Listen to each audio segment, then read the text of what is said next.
Scroll through your feed on YouTube, TikTok, or Facebook for just a few minutes, and I bet you'll start to feel like something is a little off. You see these endless animated faces that don't quite look real. Robotic voices explaining half-formed ideas. Countdown videos. Strange facts. Recycled images. And bizarre stories that seem to exist only to keep you watching for a few more seconds. These videos pull in millions of views. They dominate your recommendations. And yet, there often isn't a human creator behind them at all. This, my friends, is the quiet rise of what many are now calling AI slop. What is AI slop? It's low effort, mass-produced content created by artificial intelligence. It's not designed to inform you. It's not designed to tell meaningful stories or make you laugh in a genuine way. It's designed for one thing, and one thing only: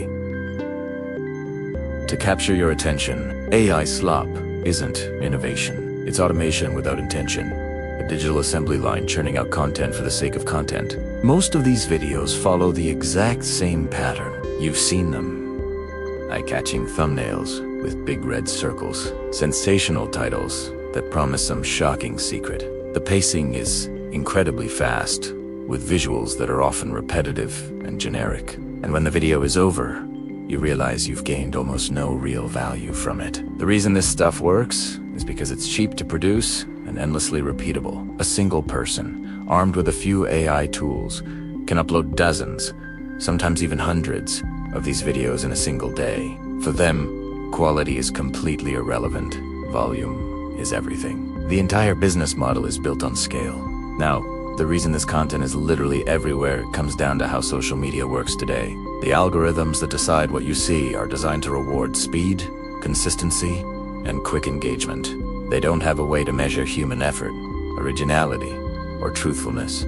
They measure clicks, watch time, and how often someone uploads. Artificial intelligence removes the single biggest obstacle to content creation: time. What used to take days of research, writing, recording, and editing can now be done in minutes. And when even a small number of views generates a little bit of revenue, repeating that process at a massive scale becomes incredibly profitable. Content stops being a creative act and turns into a factory product, stamped out over and over again. And this trend isn't just happening in one place. It's a global phenomenon, especially visible in countries like Mexico, Brazil, South Korea, and Indonesia, among many others. Large online populations, high mobile phone usage, and growing creator economies make these regions ideal targets for this kind of content. Modern AI tools can now generate content in multiple languages with startling ease. This allows these content farmers to flood local platforms faster than any moderation system can possibly keep up.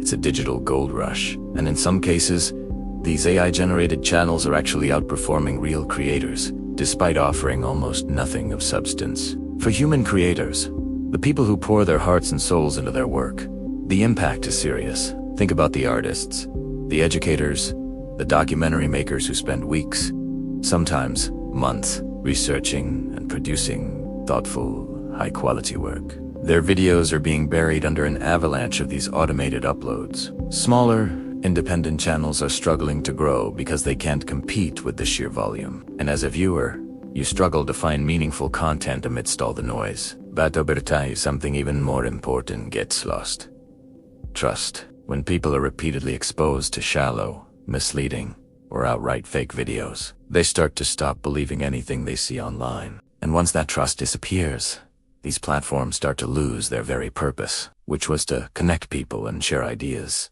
So, with all that said, why do people still watch AI slop? Honestly, it's because it expertly exploits human psychology. Our brains are drawn to bright visuals, simple repetition, and the promise of mystery, even if that mystery never gets a resolution. It's content that requires absolutely no thinking and no commitment from the viewer. In a world where our attention is constantly fractured and our time is short, easy content often wins, not because it's good, but because it's effortless. It's the junk food of the internet. Now, the platforms are not blind to this problem. They see the numbers. They know exactly what is happening. But here's the uncomfortable truth. AI slop increases uploads, watch time, and ad impressions. It drives the metrics they care about. So, Cracking down on it in a serious way would mean sacrificing short-term engagement and revenue. It's a conflict of interest instead of taking strong, decisive action. Most platforms are responding slowly, quietly adjusting their rules here and there, while the flood continues to pour in. The result is an environment where, right now, quantity is beating quality. And as these AI tools continue to improve at a staggering rate, this content is only going to become harder to detect. The voices will sound more human. The faces will look perfectly real. The scripts will feel more natural and convincing. The question is not whether AI-generated content will exist. It will, and it will become a bigger part of our online lives. The real question we need to ask is whether human creativity will still be visible among it all. Will the platforms step up and find ways to protect and promote original, human-made work? Will we, as an audience, start to demand better, more meaningful content? Or will the internet just become an endless, repetitive loop of automated noise? This isn't just about a few bad videos on your feed. The rise of AI slop is about what happens when technology moves faster than our sense of responsibility. It's about a world where attention has become the most valuable currency. And it's about what happens when content becomes completely disposable. Because at the end of the day, every single click you make is a vote. It's a signal to the algorithm about what you want to see more of. And right now, whether we like it or not, the machines are winning. It's up to us to decide if we want to change that. Thanks for watching. If this conversation resonated with you, consider subscribing for more discussions about our digital world. See you the next one.